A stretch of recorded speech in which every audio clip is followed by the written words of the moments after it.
Электр энергиянын колдонулушун көзөмөлдөгөн инспекторлор 28 октябрдан тартып 3 фазалуу электр энергиянын керектөөчүлөрүн текшере баштады.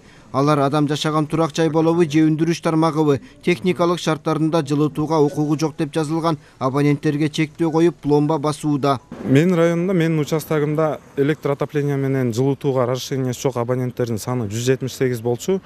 Бүгүнкү күнгө 137син бүттүм кыдырып, анын ичинен электр котелдорун басып, пломба басып өчүргөндөрүм бар.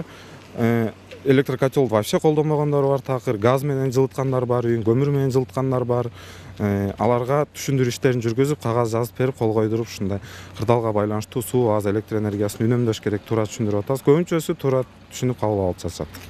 Абоненттерге жай айынан бери жылытууга электр энергиясын пайдаланууга чектөөлөр киргизилери байма-бай айтылып келет. Энергетиктер быйыл кургакчылык болуп жатканына байланыштуу электр энергиясын болушунча үнөмдөп, мүмкүн болсо альтернативдүү энергия булактарына өтүүнү сунушташкан. Чектөөлөрдү туура түшүнүү менен кабыл алган керектөөчүлөр бар. Туура эле жетишпей атсадан кийин мен асабый болуп жандырып алайын да. Туура. Элди карайбыз да баарыбыз. Көмүр алабыз ыйлап таштап. Башка айла жок. Көмүр ушу канча сизге керек берет? Бир жылда канча жагасыз? Бир жылда 7 тонна көмүр жетет. Ошо үйгө ал магазинге. Үйгө магазинге. Былтыр 7 тонна точно кетти. Былтыр себеп көбүрөөк кетти. Кыш узак болбоду. Былтыр октябрдын 16-сына баштаганбыз. Быйыл кечээ бир 4-нче алып келдим да түгөндү. Эми заказ берип койдум, келет. Канча мына холодильник узаткычтар турат, ошолордун ысыт берген энергиясы бир топ болуп калат. Тем более бул кондиционерлер эчтеги суукту көтөрө албайт. Какой-то бир градустан кийин өзү эле өчөт. Биз колдонбойбуз. Акчасы деле туура келбейт, потому что өтө кымбат болуп кетет.